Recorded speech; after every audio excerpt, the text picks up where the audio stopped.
Donc, bonjour et bienvenue. On se retrouve aujourd'hui pour un webinaire qui est consacré aux achats responsables. Donc, comment et pourquoi mettre en place une politique d'achat dans votre structure. Donc, je suis Vincent Garneau, chargé de projet à la CC Occitanie au sein du service développement durable. Et c'est moi qui serai en charge de l'animation de ce webinaire. Donc, comme je vous l'ai précisé aujourd'hui, donc on va traiter les achats responsables. Donc, ça se fera en 4 temps. Tout d'abord, ben, voilà, une définition de qu'est-ce que les achats, qu'est-ce que ça représente. Ensuite, ben, pourquoi le mettre en place, quels sont les avantages dans votre structure, alors que ce soit public ou privé, hein. Aujourd'hui, ce webinaire concerne les deux structures. Ensuite, on étayera ces propos en fait par un témoignage d'entreprise. Donc, on a l'entreprise Biotop qui témoignera de son retour d'expérience. Et ensuite, on vous présentera donc l'action collective César. Donc, César, c'est le collectif engagé dans une stratégie pour les achats responsables. Donc voilà, aujourd'hui je suis entouré de 3 experts. Donc Benjamin Chevalier qui est le responsable donc, du cabinet Améliore. Ensuite le témoignage d'entreprise, donc c'est l'entreprise Biotop, donc Victoria Amirkanian. Et enfin Christophe Ernick de la CCI de l'Hérault qui vous présentera le dispositif César. Donc dans l'heure que nous allons partager ensemble, comme je l'ai précisé, donc il y aura un temps d'échange à la fin. Donc pour cela, en fait, il vous faut utiliser l'espace conversation. On vous fera également interagir par l'intermédiaire de sondages, donc où on partagera les rendez-vous en direct avec vous. Et il y aura également un questionnaire de satisfaction qui sera lancé en toute fin du webinaire au moment des questions. Donc ce webinaire est enregistré.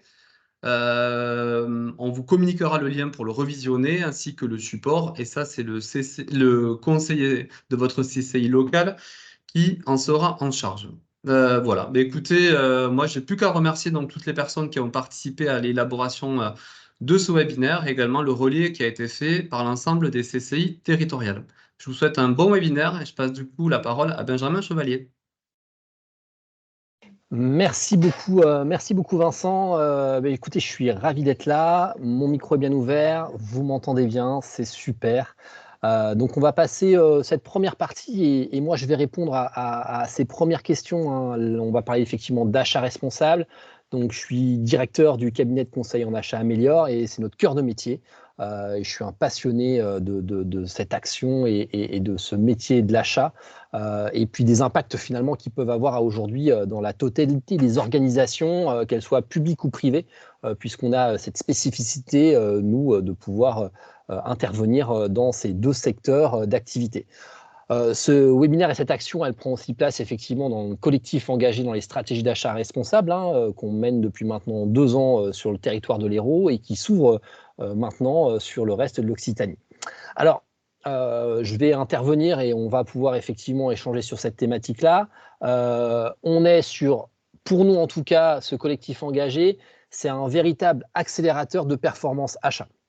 Le premier élément, et je pense que l'ensemble des organisations finalement qui sont dans ce collectif ont pour objectif d'avoir un meilleur impact, mais un meilleur impact bien sûr environnemental, social, mais aussi économique. Et quand on parle d'achat responsable, il ne faut pas oublier aussi que l'achat avant tout, c'est de garantir d'avoir un produit au bon moment, au bon endroit, et puis d'avoir quelque chose qui soit complètement cohérent. Donc pour tous ceux effectivement que ça peut interpeller, on est bien effectivement dans une démarche de triple performance économique, environnementale et sociale. Et on va pouvoir effectivement s'interroger sur comment réussir à mettre en place et à réunir un peu ces 3 briques. Alors, de quoi parle-t-on et quand on parle effectivement de démarche d'achat responsable? Alors, on peut lancer dès à présent peut-être aussi ce petit questionnaire, hein, pour voir et faire un tour d'horizon là-dessus, pour voir ceux finalement qui se sont déjà engagés dans leurs organisations sur une politique d'achat responsable, ce qui nous permettra aussi à moi de pouvoir réajuster, hein, puisque vous le verrez par la fin quand on parlera du collectif, on a des organisations qui sont plus ou moins engagées, avec des différents niveaux de maturité. Et on peut intervenir auprès d'organisations qui soient déjà très impliquées, donc comme un véritable accélérateur, ou alors qui sont purement et simplement au début, Donc c'est important effectivement qu'on ait cette vision-là.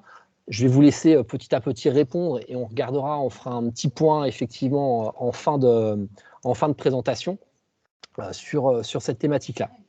Donc, de quoi on parle effectivement sur ça, en achat responsable, quelles sont les questions finalement qui apparaissent, et puis je vois apparaître une tendance déjà sur la réponse à l'initiation en tout cas de la démarche. Je vois qu'il y a des projets, d'autres pas encore, oui en partie.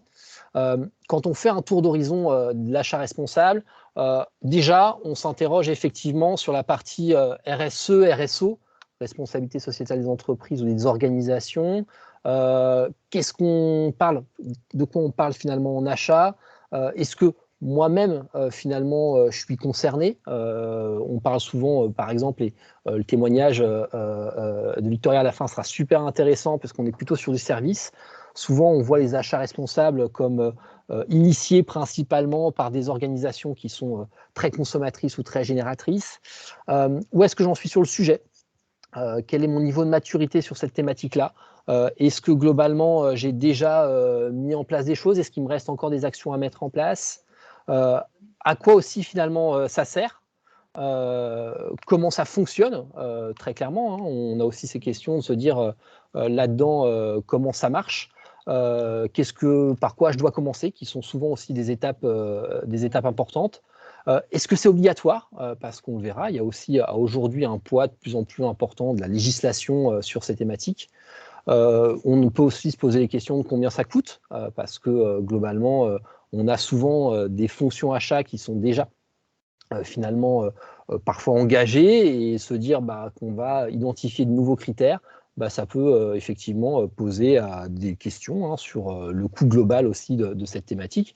Et puis, dernier élément aussi là-dessus, mais c'est qu'est-ce que ça rapporte concrètement? Est-ce qu'à un moment donné, il y a un véritable gain sur le fait de mettre en place cette thématique d'achat responsable? Globalement, quand on regarde un peu les résultats du sondage, on a 41%, j'ai une vingtaine de réponses, 24 réponses. On voit que majoritairement, vous êtes engagé là-dessus. Alors, majoritairement, j'ai 10 répondants qui disent oui en partie, 33 qui sont effectivement en projet, 5% qui sont effectivement qui n'ont pas engagé de démarche. Donc on voit effectivement, ça correspond aussi à ce qu'on constate globalement de manière générale dans les organisations, c'est différents niveaux effectivement d'avancement. Alors là-dessus, déjà, avant de rentrer dans une démarche d'achat, le contexte global, je vais parler de choses qui ne sont pas forcément très positives. On va voir qu'on a plein de bonnes nouvelles finalement aussi abordées par la suite, un peu plus tard dans la présentation. Mais pourquoi c'est important effectivement de se lancer sur la partie achat responsable à aujourd'hui? Alors déjà, on a un contexte économique et géopolitique qui est complètement incertain. On le voit, on l'a vu sur les mois qui viennent de passer. On a des insuffisances sur la capacité de production. On a aussi effectivement là-dessus des vraies thématiques sur la guerre en Ukraine qu'on vient de connaître. On a eu le Covid en amont, effectivement, avec aussi des vraies difficultés d'approvisionnement. On repense tout simplement déjà aux masques. Est-ce qu'on a suffisamment de masques pour pouvoir répondre effectivement à cette demande, à cette pandémie? On a aussi là-dessus, au-delà de la capacité de production, on voit les interdépendances qu'on a à travers le monde. Aujourd'hui, il y a des vraies difficultés d'approvisionnement. On parle beaucoup d'électrique, par exemple. Électrique, aujourd'hui, il faut des terres rares pour pouvoir produire les batteries. Donc, on se rend compte effectivement de ces finalement connexions entre tous les pays. On a une demande qui est en pleine mutation aussi sur ces thématiques. C'est-à-dire qu'on a du durable qui est très demandé. On le voit, là, on a par exemple les producteurs de bio qui jusqu'à présent étaient très demandés. Et puis on a un effondrement finalement de la demande à aujourd'hui. On a derrière aussi des bouleversements dans les secteurs adjacents. Je reprenais l'exemple par exemple des terres rares. On voit une explosion de la demande sur les batteries qui potentiellement impacte d'autres secteurs d'activité parce qu'on se retrouve en concurrence finalement avec des secteurs avec parfois plus de croissance. On voit ces incertitudes sur les dates de livraison, les décalages, le manque de visibilité. Là, on a sur les matériaux de construction, ces derniers mois, on avait des questions sur est-ce que je vais être approvisionné ou pas. On voit aujourd'hui quand même que ça se détend, mais on avait effectivement derrière pas mal de questions sur l'énergie aussi. Donc on se rend compte effectivement qu'on a aussi là-dessus une hausse de demande sur certaines catégories de produits ou de services, des arbitrages du coup qui se créent. Hein. Les fournisseurs finalement ont le choix aujourd'hui des fois de délivrer le produit à l'un ou à l'autre. On a des potentielles modifications de rapport de force. On le voit nous chez plein de nos clients. Jusqu'à présent, on disait voilà, moi je suis client, j'ai effectivement plus de facilité ou plus de levier finalement pour pouvoir négocier. Les crises qui se succèdent finalement nous font se rendre compte que le rapport de force potentiellement peut être modifié. On a plein d'exemples dans l'actualité, à l'heure actuelle, par exemple, avec la grande distribution et les fournisseurs industriels qui passent des hausses finalement de manière assez facile. L'instabilité, toujours de l'autre côté sur le marché de l'énergie, j'en ai parlé, et puis effectivement, une guerre qui s'étend, qui se propage. On pensait qu'il n'y aurait plus jamais de guerre en Europe, et on voit que finalement, c'est à nos frontières, ou même géographiquement parlant, dans l'Europe. Et puis de l'autre côté, là, on a encore un nouveau conflit et des tensions sur Israël et la Palestine qui, effectivement, créent encore, a provoqué une hausse, par exemple, du prix de l'essence. Donc, on a vraiment un contexte économique et géopolitique qui est vraiment de plus en plus complexe et qui se pose finalement en véritable question sur ses relations avec ses fournisseurs et la manière dont sont construites aujourd'hui nos chaînes d'approvisionnement.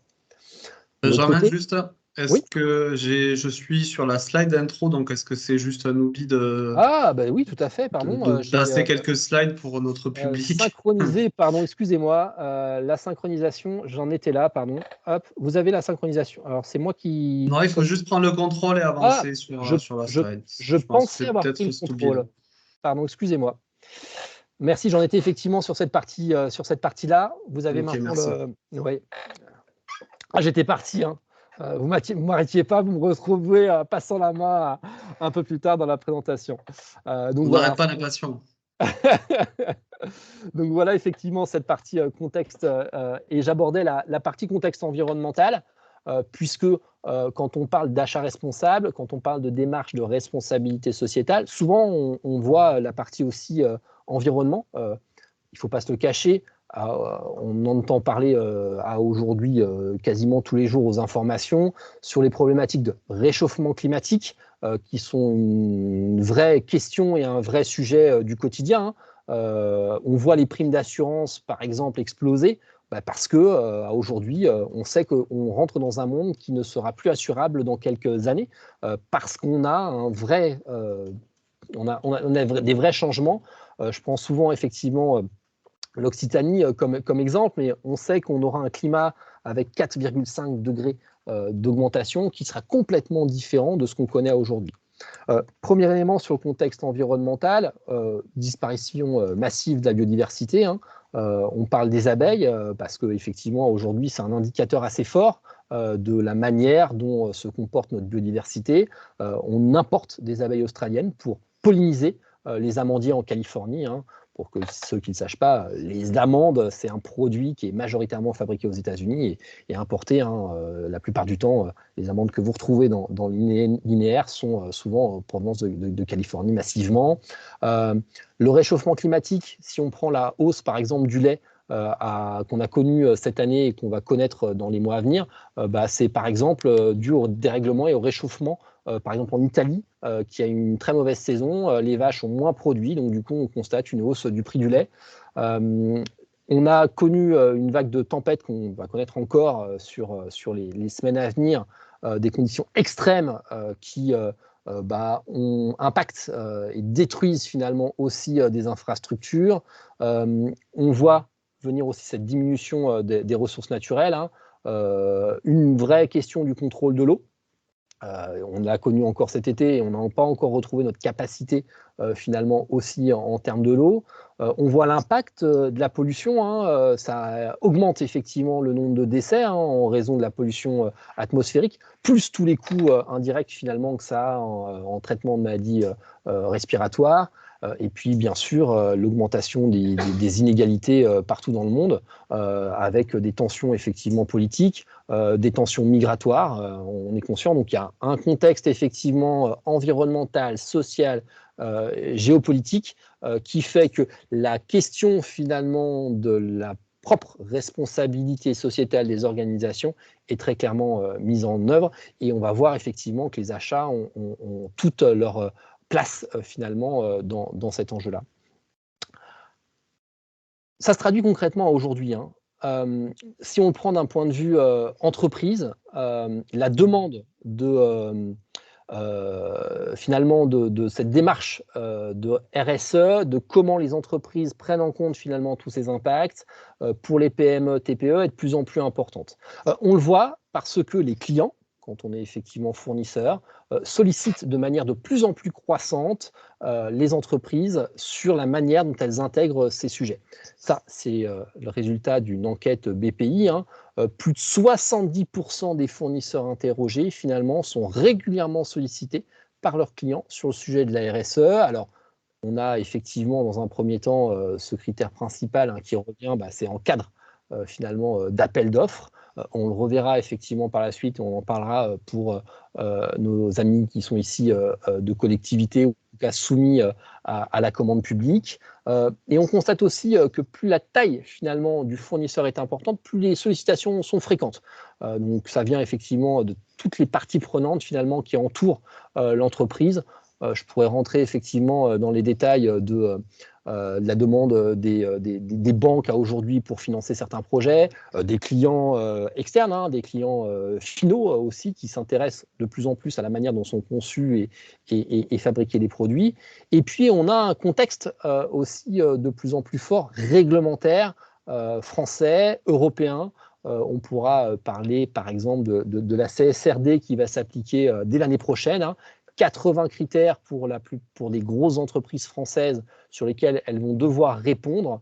Donc on a, au-delà finalement on va dire de la demande externe qui est faite, une pression finalement législative de plus en plus importante sur laquelle je pourrais effectivement revenir par la suite. Derrière, on voit effectivement qu'on a cette demande sur la responsabilité sociétale. Alors, très rapidement, parce que ce n'est pas forcément le cœur, mais c'est toujours important de rappeler quand on parle de responsabilité sociétale, entreprise ou organisation, de quoi parle-t-on? On a là-dessus une norme qui fait référence au niveau international, qui est l'ISO 26000, hein, qui est basée sur 7 grands piliers. La manière, dont la gouvernance de la structure est réalisée. Deuxième item, la manière dont les droits humains, finalement, sont respectés. Troisième sensibilité, c'est les conditions et les relations de travail en interne. Le quatrième, c'est bien sûr la responsabilité environnementale, hein, la manière dont l'organisation voit ses impacts environnementaux. Le cinquième, c'est la loyauté des pratiques et on verra, hein, c'est important dans la partie achat responsable, loyauté des pratiques, il y a aussi les relations qu'on a finalement avec ses fournisseurs, la manière dont on se comporte effectivement aussi avec eux.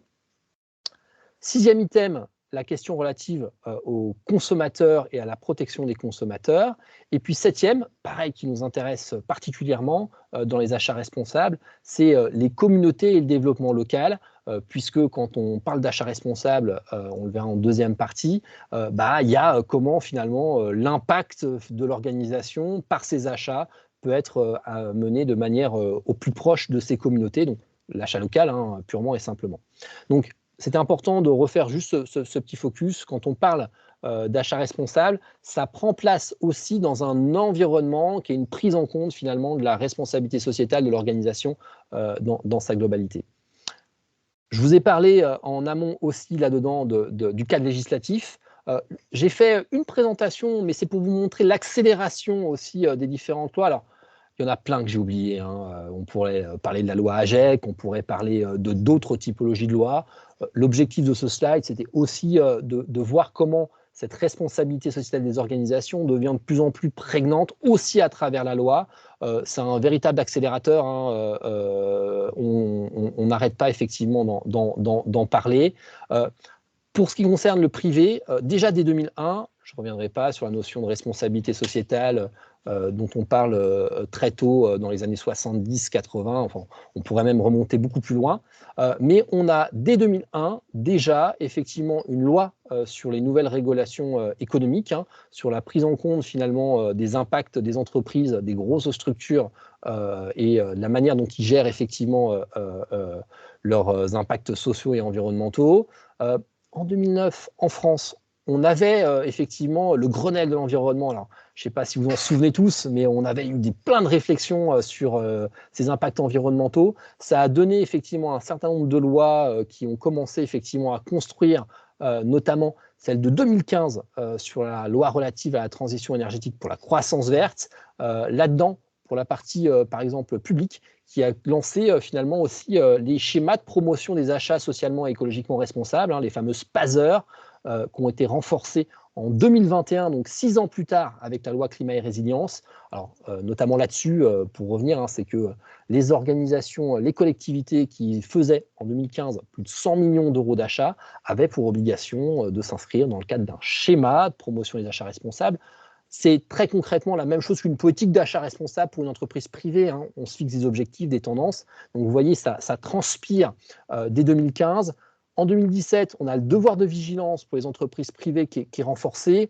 En 2019, on a la loi Pacte avec les entreprises à mission qui sont le dernier finalement étage de la fusée de la démarche de responsabilité sociétale.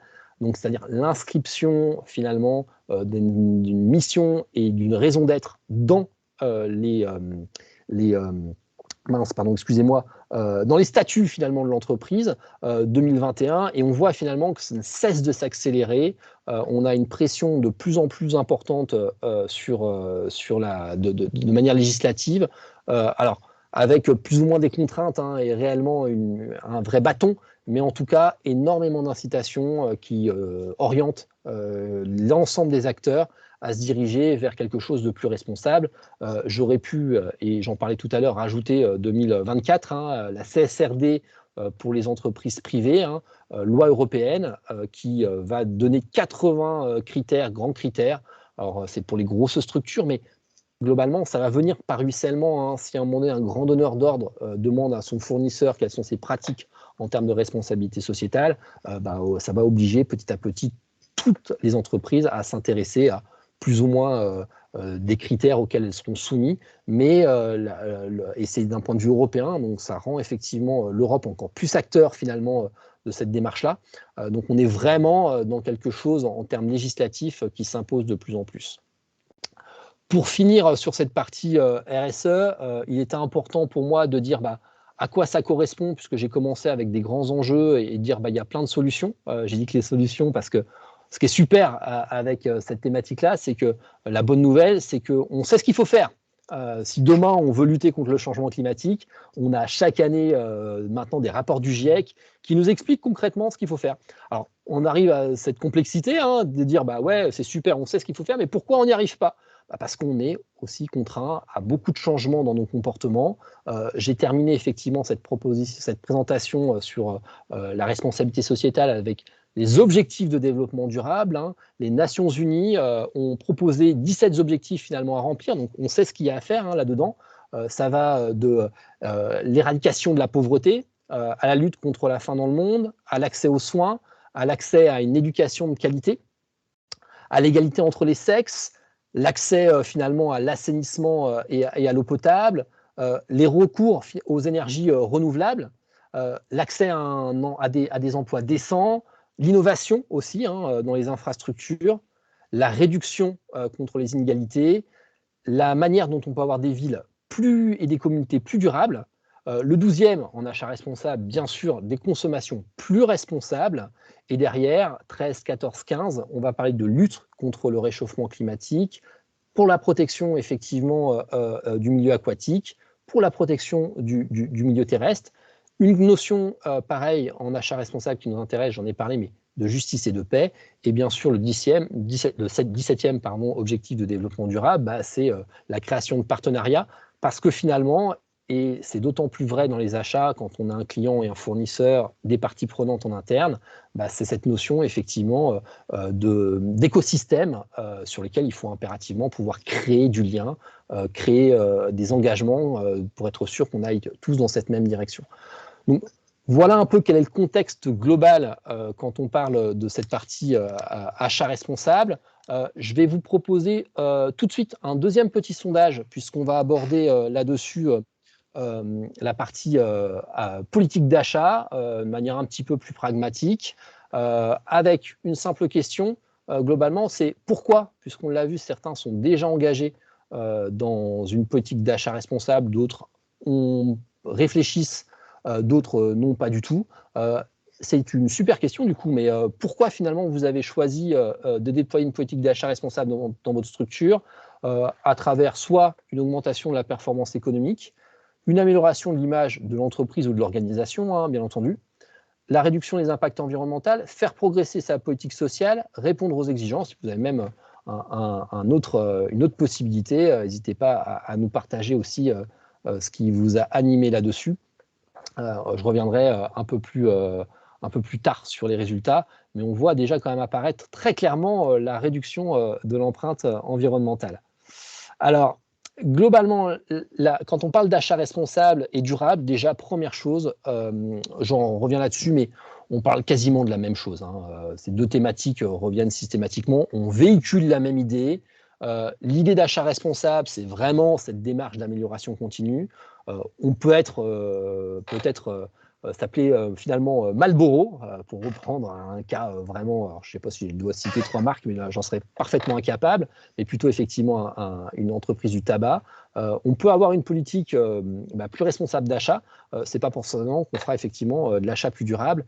L'achat plus durable, c'est celui qui est en capacité de pouvoir travailler sur le social, l'insertion, l'environnement, et puis aussi cette capacité économique, donc on est sur quelque chose finalement de plus positif possible, de plus performant possible. Donc quand on parle d'achat durable, c'est comment on arrive à concilier finalement ces 3 thématiques. C'est pas forcément toujours évident, et on le verra dans la réalité, dans la vraie vie. On doit parfois faire des choix qui correspondent parfois aussi à ses exigences finalement et ses orientations de son entreprise. Définition de l'ADEME sur les achats responsables, et globalement dans le questionnaire, on voit ressortir réduire son impact environnemental, l'image de son organisation, et puis répondre aussi aux exigences de ses clients et fournisseurs. C'est plutôt assez intéressant. J'ai une personne qui m'a dit augmenter sa performance économique. Je n'aurai pas le temps de le traiter sur la petite demi-heure qui m'a octroyé là-dessus, mais c'est aussi un véritable vecteur de performance économique. Les achats responsables, c'est quoi? C'est effectivement cette notion, c'est un achat qui intègre des dispositions en faveur de la protection et de la mise en valeur de l'environnement, du progrès social et du développement économique. Donc effectivement, c'est une notion qui est importante, qui prend en compte l'intérêt de l'ensemble des parties prenantes concernées par l'acte d'achat et qui permet aussi de réaliser des économies intelligentes au plus près du besoin, notamment en incitant à la sobriété. Alors là, on a beaucoup parlé effectivement d'énergie, mais on pourrait aussi parler des ressources qui sont un sujet de plus en plus prégnant. Et la dernière étape, c'est qui intègre toutes les étapes du marché ou de la vie du produit ou de la prestation, qui intègre le cycle de vie. Et ça, derrière, ça nous ouvre effectivement les portes à beaucoup de solutions ou d'innovations quand on réfléchit sur le cycle global du produit. In fine, les achats responsables, ils permettent de maîtriser sa chaîne d'approvisionnement à travers la gestion de nouveaux risques, puisque quand on est un acheteur, on gère les risques tarifaires, les risques de rupture d'approvisionnement, les risques de droit avec le fournisseur, mais c'est aussi la possibilité finalement de pouvoir générer de nouvelles opportunités de valeur en réfléchissant et de manière nouvelle finalement les achats. Comment on fait ça? Globalement, nous on revient systématiquement sur un élément pour nous qui est essentiel, c'est que l'achat finalement c'est un processus. C'est un processus et celui-ci qu'on vous présente, il vient, je vous ai parlé de l'ISO 26000 tout à l'heure, l'ISO sur la démarche de responsabilité sociétale. Celui-ci, il vient d'un travail que nous, on a effectué sur la base de l'ISO 20400, qui est l'ISO des achats responsables. qui a donné notamment lieu à 2 labels en France, enfin, un label, une charte, la charte RFAR, Relations fournisseurs achats responsables, et puis le label qui en dépend, qui est porté par la médiation des entreprises. Et c'est encore une autre thématique, mais en tout cas, nous, on a choisi de baser finalement cette analyse et ces pratiques à travers le processus, parce qu'on se rend compte que c'est en mieux le maîtrisant qu'on arrive à intégrer ces dimensions sociétales, environnementales et économiques. Ce processus, je m'arrête dessus avant de parler plus particulièrement du dispositif César. Le premier, c'est effectivement l'analyse. Analyse, c'est savoir ce qu'on achète, cartographier ses achats concrètement dans ma collectivité, dans mon entreprise. Qu'est-ce que j'achète concrètement? Où sont mes véritables enjeux? Parce que une même thématique, hein, un même produit, un même service n'a pas forcément les mêmes impacts suivant la typologie de l'organisation ou de l'entreprise. Deuxième étape dans cette analyse, l'évaluation des besoins. Quand on parle d'achat responsable, on parle d'analyse fonctionnelle. On s'intéresse à la fonction du produit ou du service et on voit tout de suite que quand on réfléchit comme ça, le produit ou le service qu'on va chercher n'est pas du tout le même.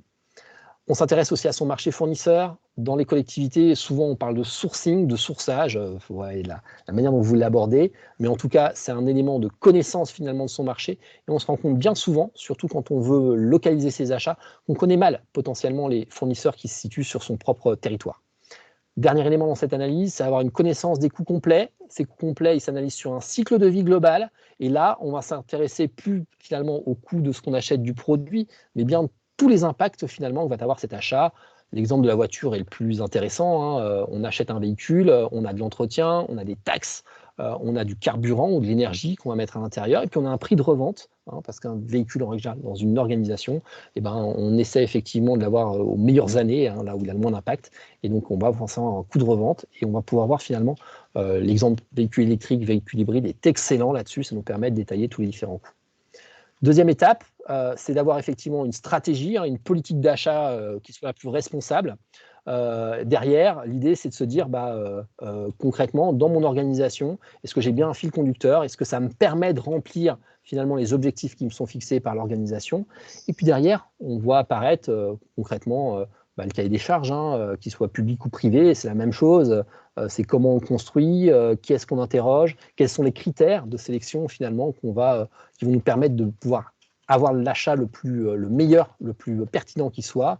On va passer par un processus de consultation, d'appel d'offres, quelle que soit sa forme juridique, pour ensuite négocier, contractualiser. Il y a plein de choses à faire avec les plans de progrès, qu'on voit notamment les plans de progrès avec ses fournisseurs dans la phase de déploiement et de pilotage, hein, de conduite finalement du changement, de mise en place de nouvelles relations avec ses fournisseurs, d'accompagnement des équipes, de formation parfois. Et puis derrière, ultra important, on ne fait pas d'achat responsable sans avoir la possibilité de pouvoir évaluer finalement la performance. Concrètement, hein, si je dis que je diminue mes impacts de mes émissions de CO2, comment je le mesure? Est-ce que je suis en capacité de le faire facilement? Donc on a toute cette phase de pilotage qui devient essentielle, qui est parfois complexe, hein, dans toutes les organisations, qu'elles soient publiques ou privées.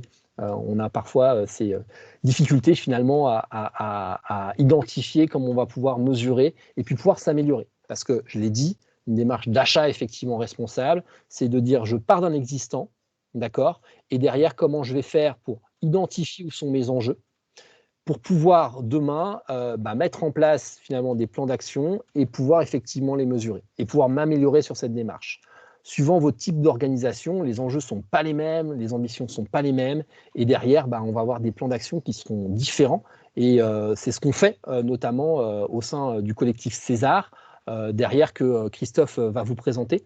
On vient effectivement aussi faire du collectif et de l'individuel, mais je vais te laisser peut-être la parole, Christophe.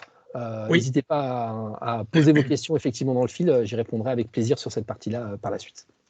Oui, donc merci beaucoup Benjamin. Donc maintenant un petit focus sur le dispositif César, hein, qui est une action collective en fait, qui a été initiée en 2022-2023 sur le département de l'Hérault, et pour sa dernière session en 2024, il a été convenu avec l'ensemble des partenaires et des financeurs, ADEME Région notamment, de l'étendre au niveau de l'ensemble de la région Occitanie. Donc ce dispositif César va intéresser en 2024 les acheteurs publiques et privées, des organisations publiques et privées à l'échelle d'Occitanie. Donc, cette action collective, elle a deux volets. Elle a un volet dont on vous parle aujourd'hui, qui est le volet pour les acheteurs. On rentrera dans le détail de l'accompagnement, mais c'est un accompagnement sur le temps long, sur toute la durée de l'année 2024 et un petit peu 2025. Et donc, c'est un accompagnement à travers des temps collectifs et des temps individuels, j'y reviendrai. Un autre volet qu'on ne détaille pas aujourd'hui, ce n'est pas l'objet d'aujourd'hui, mais il y a un volet aussi où on accompagne les fournisseurs à intégrer ces enjeux environnementaux et sociaux. Comment est-ce que dans leur offre de produits et services, les TPE, les PME locales peuvent mieux intégrer les enjeux environnementaux, sociaux, sociétaux, de manière à rejoindre ces nouveaux marchés publiés par les acheteurs publics et privés avec des critères responsables. Donc voilà, c'est faire le lien entre des acheteurs de plus en plus vertueux et des PME qui ont une offre de produits et de services en réponse à proposer. Donc un vrai enjeu de dynamique d'éthique et de dynamique économique à l'échelle du territoire. Voilà ce que c'est que l'opération César à l'échelle de l'Occitanie, donc qui est portée par le réseau des CCI avec un soutien financier de l'ADEME et de la région Occitanie. Voilà, et on rappelle qu'il est effectivement, l'opération est née grâce à la demande des acheteurs engagés dans le club stratégie achat de la CCI, où voilà, un certain nombre d'acteurs publics, d'acheteurs publics et privés ont souhaité vraiment s'engager fortement dans ces dynamiques-là. Je vais passer à la présentation donc, sur la diapo suivante concernant l'accompagnement en 2024. Donc, nous aurons une troisième et dernière session en 2024, dont l'appel à candidature est d'ores et déjà en ligne sur le site César Occitanie. Donc, les acheteurs publics et privés qui seront retenus, 10, il y en aura 10, dans l'idéal 5 publics, 5 privés, vont bénéficier à partir de début février de 4 jours d'ateliers collectifs et de 4 jours d'accompagnement individuel. Pour ces accompagnements, nous avons passé un appel d'offres et c'est le cabinet Améliore, et donc Benjamin Chevalier ici présent, cabinet Améliore Conseil, qui a remporté ce marché et qui accompagne en individuel et en collectif les organisations publiques et privées retenues. S'agissant d'une action collective, toute l'opération a été montée et financée par les partenaires, et donc il y aura un coût résiduel pour les 10 organisations retenues de 2 500 € hors taxe pour l'accompagnement, sachant que la valeur de cet accompagnement est autour de 10 000 €. Donc vous voyez, ça fait un coût résiduel assez modique par rapport au coût réel de l'accompagnement. Quelques exemples d'entreprises et d'acheteurs publics et privés qui ont bénéficié des 2 premières sessions. Donc, sur le privé, session 1, vous aviez Suez, Buesa, Outre-mer, Rochette Industrie, Purple Campus. Donc, on a de l'industrie, on a du service, voilà, des entreprises de taille assez variée, beaucoup de PME. Et puis, en acteurs publics, des intercommunalités, des villes, et l'aéroport aussi de Montpellier. Sur la session 2, nous avons Biotope qui va intervenir avec Vitalia Anirkayan tout à l'heure. Nous avons la Mutuelle des Motards, Technilum et une petite PME, Steam.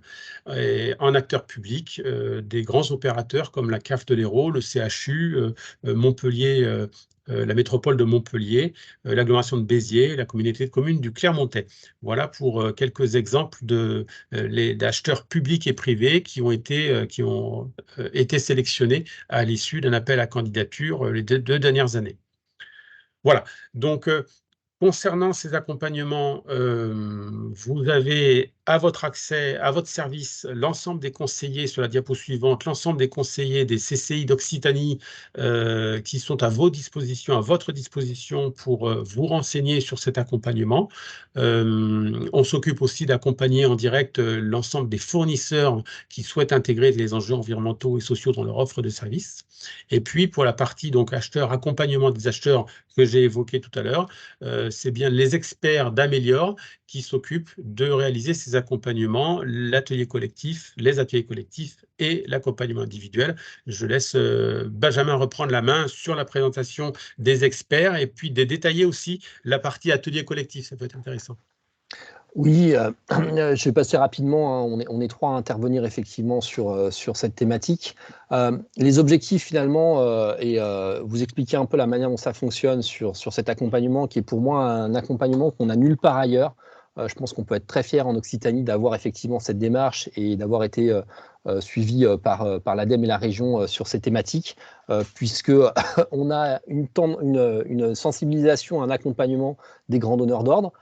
Les 4 ateliers effectivement collectifs et puis Victoria pourra partager aussi son expérience sur les 2 parties, hein, atelier collectif et individuel, juste après cette période-là. Mais il y a le fait d'avoir une vision claire sur ce que sont les achats responsables et de partager des concepts communs, parce qu'aujourd'hui, en RSE, on parle de 800 labels qui existent, donc c'est important d'avoir finalement tous la même base.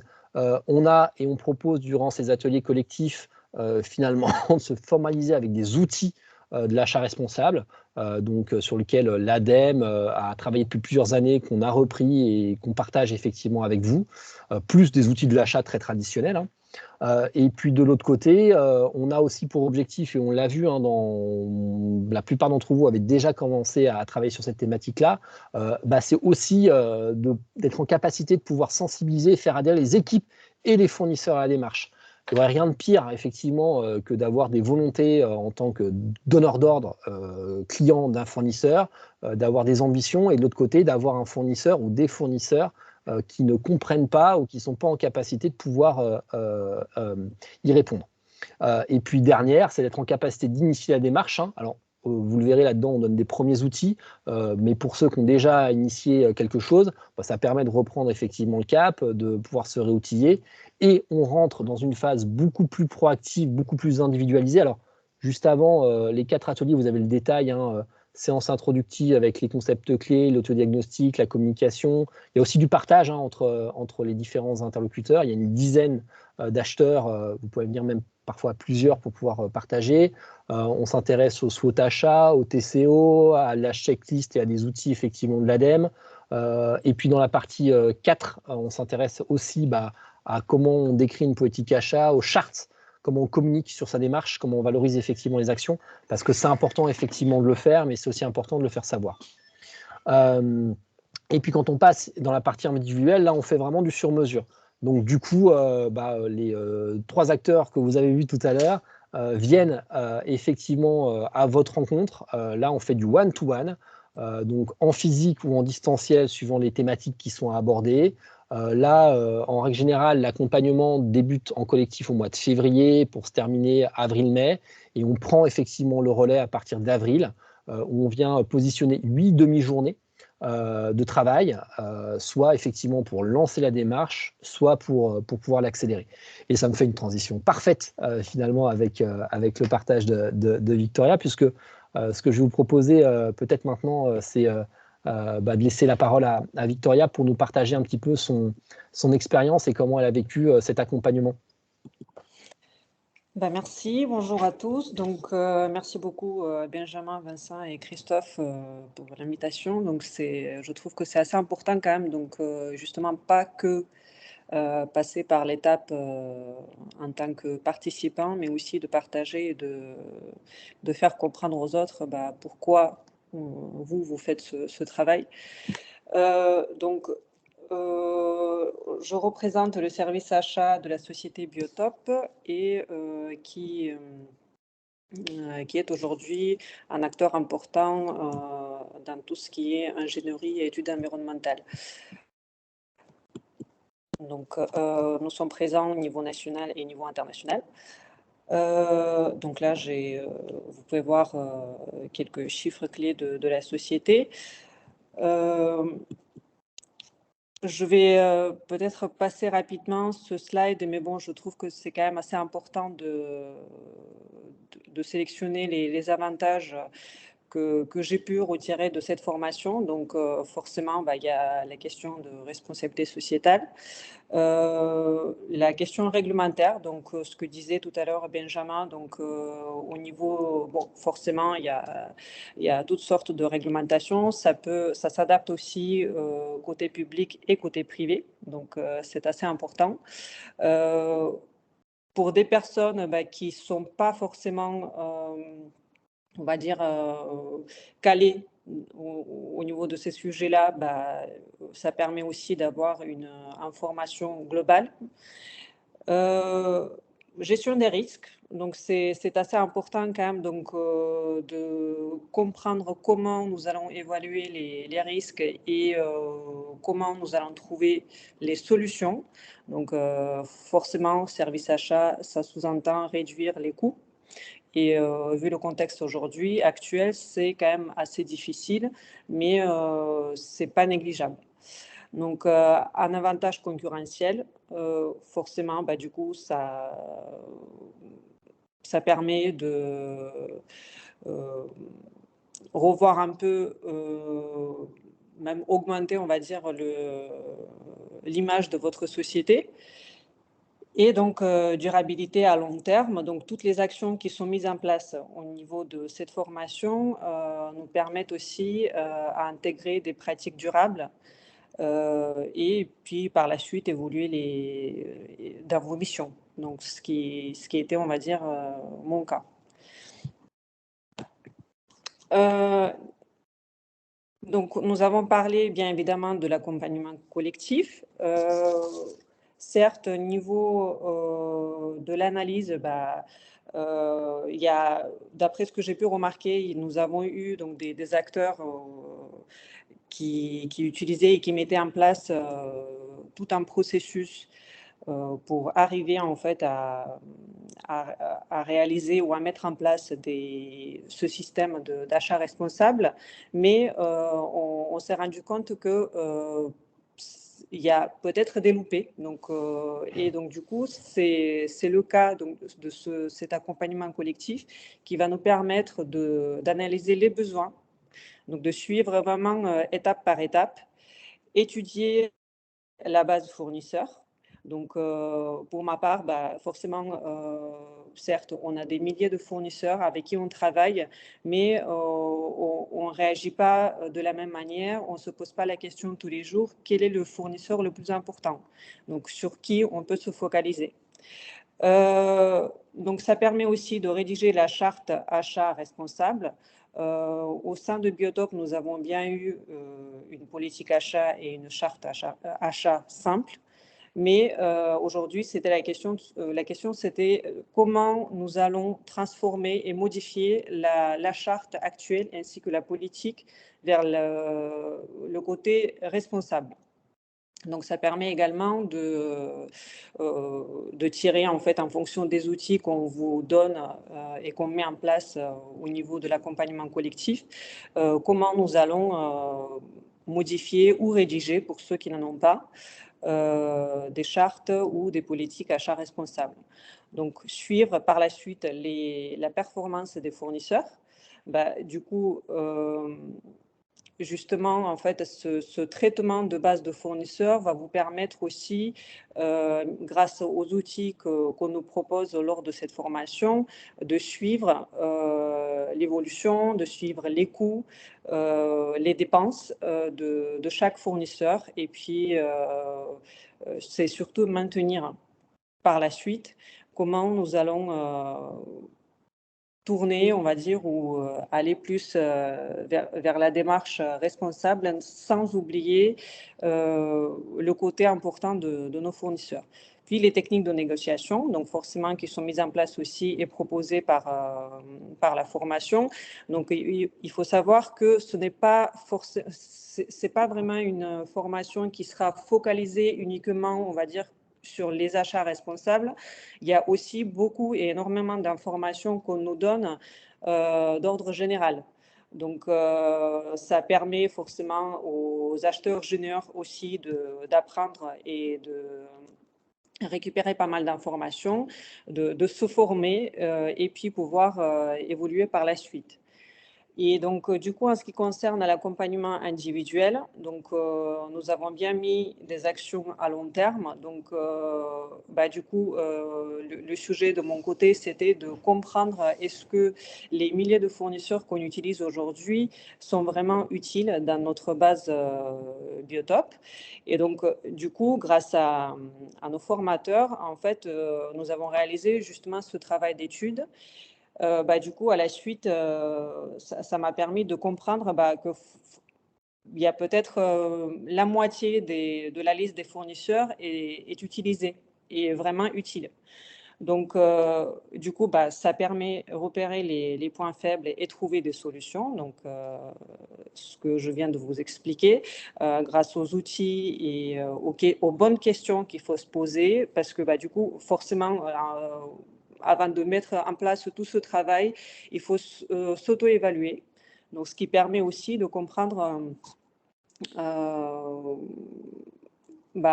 pourquoi nous allons travailler sur ce sujet-là et est-ce que ça vaut vraiment le coup.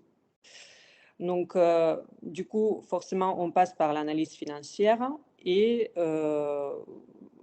qui permet justement de comprendre le degré d'utilité, les coûts et les solutions, on va dire, possibles pour réduire ces coûts-là. Voilà. Et puis ensuite, l'analyse du besoin. Donc, c'est une étape quand même qui n'est pas du tout négligeable et est assez importante aussi. Donc, ça permet de voir une autre dimension du service achat. Certes, il y a des entreprises où nous sommes vraiment tous sur le terrain tous les jours. Par contre, pour ma part, c'était un petit peu difficile puisque nous sommes une entreprise de service, mais grâce aux outils et aux explications et à l'information qu'on peut récupérer lors de cette formation, on voit vraiment d'une autre manière, sous un autre degré. Et donc, du coup, les projets qu'on peut mener, ça peut être vraiment qui sont des sujets tout petits et auxquels on ne pense pas forcément dans l'entreprise et à d'autres sujets, donc faire comment répondre à l'appel d'offres, comment mettre en place les solutions, voilà. Et ce qu'il faut savoir, tout ce qu'on vous donne lors de cette formation, ça va rester à long terme et vous allez pouvoir utiliser et gérer vraiment sur tous les sujets. Donc, je pense que Benjamin et Christophe, vous allez le confirmer. Et puis, moi, en tout cas, aujourd'hui, je n'ai pas eu de regrets. Et j'avais vraiment pas mal de questions, mais comment tourner, en fait, justement, notre politique d'achat qui était toute simple vers une politique RSE. J'ai commencé par petit à petit donc à s'intéresser au sujet et comprendre ce que c'est vraiment et par la suite comprendre pourquoi la mettre en place et quels sont les outils. Donc justement, cette formation César, elle permet de répondre à toutes ces questions. Merci. Merci beaucoup, Victoria. Merci beaucoup. Du coup, alors j'ai vu qu'il y avait pas mal il y avait des questions, un temps d'échange pour ça. J'ai vu que, comment vous voulez, Vincent, comment tu souhaites qu'on le traite? J'ai vu qu'il y avait déjà des réponses en effet qui ont été faites, donc juste pour les reprendre en fait, ça permet de voilà en fait comme vous l'avez précisé, en fait ce dispositif il a été testé pendant 2 ans du coup sur le territoire de l'Hérault, mais aujourd'hui en fait l'idée c'est de pouvoir élargir et de donner la possibilité donc à l'ensemble des entreprises et aussi des structures publiques d'Occitanie de pouvoir candidater. Donc pour l'année 2024, l'appel à candidature concerne bien tout le monde. Donc j'ai vu qu'il y avait quelqu'un qui avait posé la question pour l'Aveyron. Voilà, il ne faut pas hésiter. Donc, comme l'a précisé donc Christophe, nous en tant que conseillers, donc c'est plutôt les gens qui sont sur les services développement durable, hein. Voilà, on est au courant du sujet, on le traite. Donc, n'hésitez pas à contacter vos conseillers locaux qui seront en mesure de vous donner des premiers éléments de réponse. Ou voilà, s'il y a des questions plus complexes, on a notre expert Christophe qui sera en appui et voilà, on reviendra vers vous avec ces questions.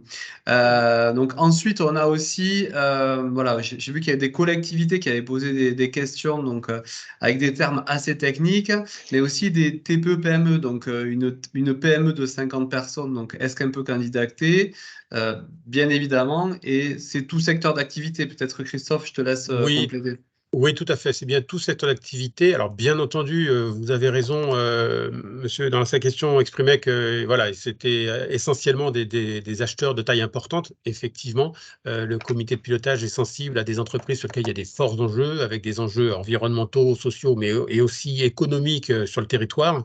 Mais voilà, une PME de 50 salariés qui a un volume d'achat conséquent, qui a au moins un acheteur sur le sujet et qui a une forte volonté RSE et d'engager le sujet, peut tout à fait candidater. On a une entreprise d'à peu près 20 salariés dans la vidéosurveillance sur la session 2. Donc voilà, et puis voilà, la candidature, c'est pas très très long, ça se fait assez facilement. Donc voilà, vous pouvez tout à fait y aller. Ensuite, voilà, je pense que c'était une collectivité qui a posé la question Ouais, sur le sur le SPACER. Spacer. Alors, je peux prendre la main si tu veux, Vas-y, Christophe, sur cette vas-y. partie-là. Alors, tout dépend de là où vous en êtes sur le Spacer. L'accompagnement individuel, c'est 4 journées. Donc, on peut parfaitement répondre sur cette thématique-là, hein. Nous, on accompagne aujourd'hui des collectivités sur la création de Spacer, hein. Les Spacer, c'est ces fameux schémas de promotion d'achat responsable, c'est des politiques d'achat responsable public. Donc, on peut parfaitement le faire.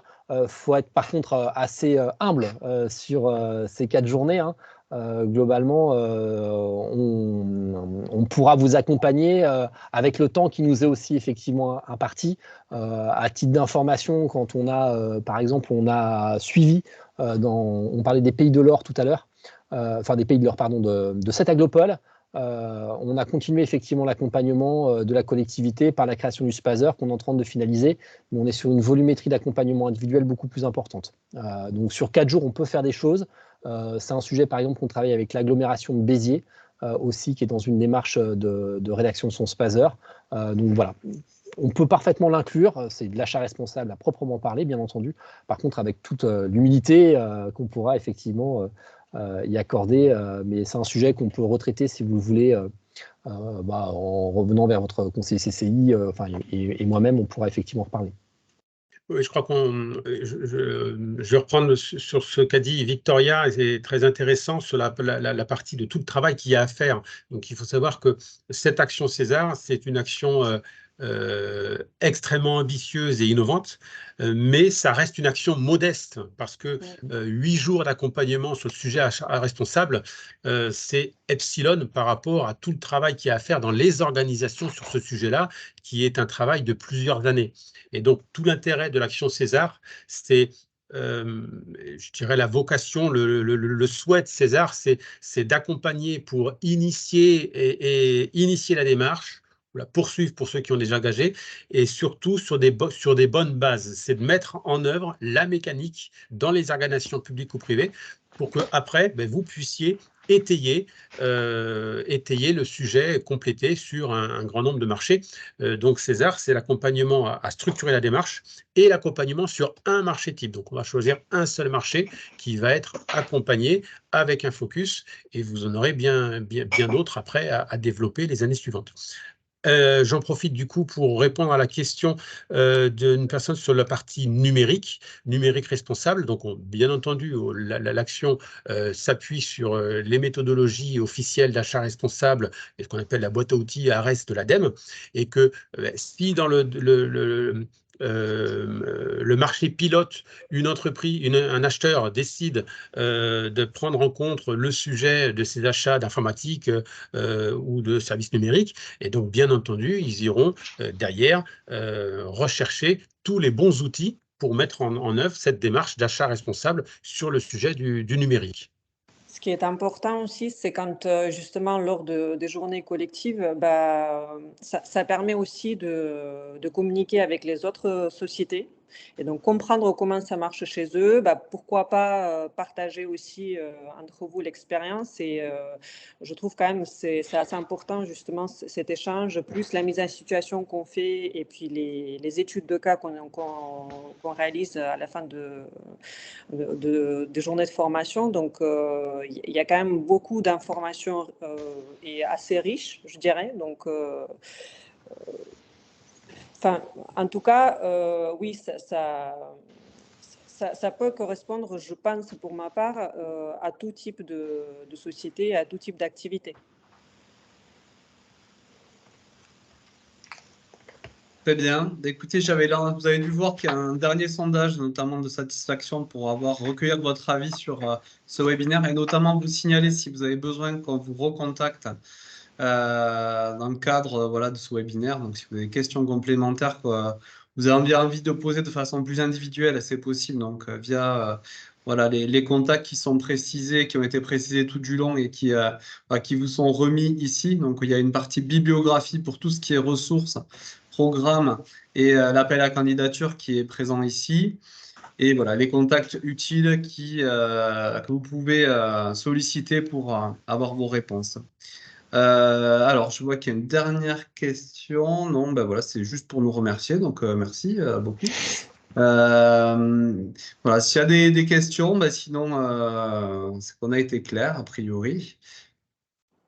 Donc, voilà, on laisse peut-être une dernière question. Sinon, merci de remplir le questionnaire si vous souhaitez être recontacté. Donc, je rappelle, le webinaire sera enregistré, donc vous recevrez le support également. Hein.